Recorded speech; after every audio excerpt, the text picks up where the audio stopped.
Welcome to Mega Nine TV. అంతర్జాతీయ సరిహద్దుల్లో ఎప్పుడు ఏదో ఒక కుట్ర చేసే పాకిస్తాను ఇప్పుడు తన సొంత గొయ్యి తానే తవ్వుకుంటుంది. దశాబ్దాలుగా పాకిస్తాన్ ఆక్రమిత కాశ్మీర్ ప్రజల మీద జరుగుతున్న అణిచివేత ఇప్పుడు కట్టలు తెంచుకుంది. ప్రస్తుతం పీఓకే పరిస్థితి పూర్తిగా అదుపు తప్పింది.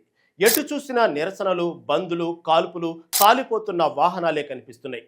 పాకిస్తాన్ చెర నుంచి తమకు విముక్తి కావాలని, స్వాతంత్ర్యం కావాలని అక్కడి ప్రజలు రోడ్డెక్కి నినదిస్తున్నారు.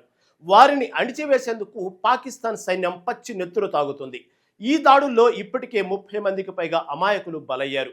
200 మందికి పైగా తీవ్రంగా గాయపడ్డారు. అసలు పీఓకేలో అకస్మాత్తుగా ఈ రేంజ్లో అల్లర్లు ఎందుకు చెలరేగాయి? ప్రజల డిమాండ్లు ఏంటి? అణచివేత కోసం పాక్ రంగంలోకి దించిన ఆ లాహోర్ కసాయి ఎవరు?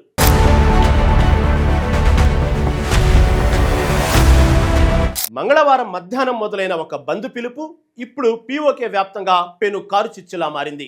రావల్కోటు, ముజఫరాబాదు, కోట్లీ, భింబర్, దద్యాల్, పాలాండ్రి లాంటి అత్యంత వ్యూహాత్మక ప్రాంతాల్లో వేలాది మంది ప్రజలు పాక్ ప్రభుత్వానికి, సైన్యానికి వ్యతిరేకంగా వీధుల్లోకి వచ్చారు. సొంత ప్రజలని కూడా చూడకుండా పాకిస్తాన్ పోలీసులు, సైన్యం, రేంజర్లు అత్యంత కర్కశంగా వ్యవహరిస్తున్నారు. భీంబర్ నుంచి రావల్కోట్ వైపు వస్తున్న నిరసనకారులపై నేరుగా తూటాలతో కాల్పులు జరిపారు. బాష్పవాయువు ప్రయోగించడమే కాకుండా అత్యంత ప్రమాదకరమైన పెల్లెట్ గన్లను కూడా పౌరుల మీద వాడుతున్నారు. దీనికి ప్రతిగా పాలాండ్రి లాంటి ప్రాంతాల్లో ప్రజలు కూడా చేతుల్లో కర్రలు పట్టుకొని పాక్ బలగాలను ఎదుర్కొంటున్నారు.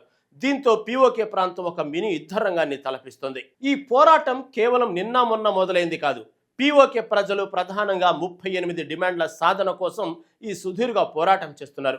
వాళ్ళ ప్రధాన సమస్య ఏంటంటే పాకిస్తాన్లో భాగం కాని పీఓకే ప్రాంతంలో మంగళా డ్యామ్ లాంటి భారీ జల విద్యుత్ ప్రాజెక్టులను నిర్మించి తమ కరెంటును పాకిస్తాన్ దొంగిలిస్తుందని వారు ఆరోపిస్తున్నారు. తమ కరెంటును తాము వాడుకొనివ్వకుండా తమకే అత్యధిక ధరలకు విక్రయిస్తున్నారని మండిపడుతున్నారు.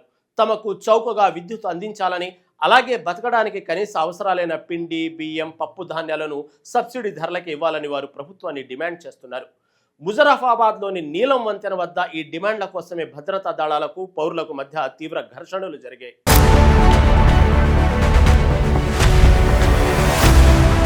ఇదంతా ఒక ఎత్తైతే పాక్ సైన్యం ఆడుతున్న మరో మైండ్ గేమ్ పీఓకే ప్రజల ఆగ్రహానికి అసలు కారణం. పీఓకే పార్లమెంట్ లో మొత్తం 45 సీట్లు ఉంటే అందులో 12 సీట్లను రెఫ్యూజీస్ కోసం కేటాయించారు. అంటే భారత కాశ్మీర్ నుండి వలస వెళ్లి పాకిస్తాన్లో ఉంటున్న వారి కోసం ఆ సీట్లు పెట్టారు. కానీ ఇక్కడ పాక్ ఆర్మీ, ఐఎస్ఐ కలిసి ఒక కన్నింగ్ ప్లాన్ చేశాయి. ఇస్లామాబాదు, కరాచీలలో తలదాచుకుంటున్న హిజ్బుల్ ముజాహిదీన్ లాంటి భయంకరమైన ఉగ్రవాదులను, వారి కుటుంబ సభ్యులను ఈ 12 సీట్లకు దొడ్డిదారిన ఎన్నుకుంటున్నారు.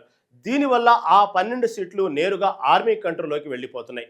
వాటి సాయంతో స్థానిక ప్రజలకు ఇష్టం లేకపోయినా పాక్ సైన్యం తనకిష్టమైన వ్యక్తిని అక్కడి ప్రధానమంత్రి కుర్చీలో కూర్చోబెడుతుంది. అందుకే ఆ 12 సీట్లను తక్షణమే రద్దు చేయాలని స్థానికులు డిమాండ్ చేస్తున్నారు. పీఓకేలో రోజు రోజుకు పెరుగుతున్న ఈ తిరుగుబాటును అణిచివేసేందుకు పాక్ ఆర్మీ చీఫ్ అసీం మునీర్ ఒక కరుడుగట్టిన అధికారిని రంగంలోకి దించాడు. అతనే బ్రిగేడియర్ ఫైక్ అయ్యూబ్. గతంలో పాకిస్తాన్లోని పంజాబ్ ప్రావిన్స్ లో ఉంటూ లాహోర్లో సామూహిక హత్యాకాండకు పాల్పడి లాహోర్ కసాయిగా ఇతను ముద్రపడ్డాడు. ఇతన్ని ప్రత్యేకంగా పీఓకే ఐఎస్ఐ సెక్టార్ కమాండర్గా నియమించారు. ఈ కిరాతక అధికారి వచ్చిన గత 8 నెలల కాలంలోనే సొంత హక్కుల కోసం పోరాడుతున్న 57 మంది అమాయక పీఓకే పౌరులను పాక్ సైన్యం తూటాలతో కాల్చి చంపడం అక్కడి దారుణ పరిస్థితులకు అద్దం పడుతుంది.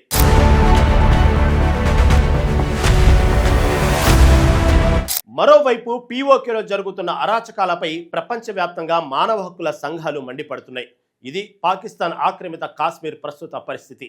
ఉగ్రవాదానికి ఊతమిస్తూ సొంత ప్రజలకే తిండి పెట్టలేని పాకిస్తాన్ దుస్థితి ఇప్పుడు ప్రపంచం మొత్తం చూస్తుంది. పీఓకే ప్రజల ఈ ఆక్రందనలు అంతర్జాతీయ సమాజం కళ్ళు తెరిపిస్తాయా, లేక పాక్ సైన్యం తూటాల ముందు ఈ పోరాటం ఆగిపోతుందా? వేచి చూడాలి.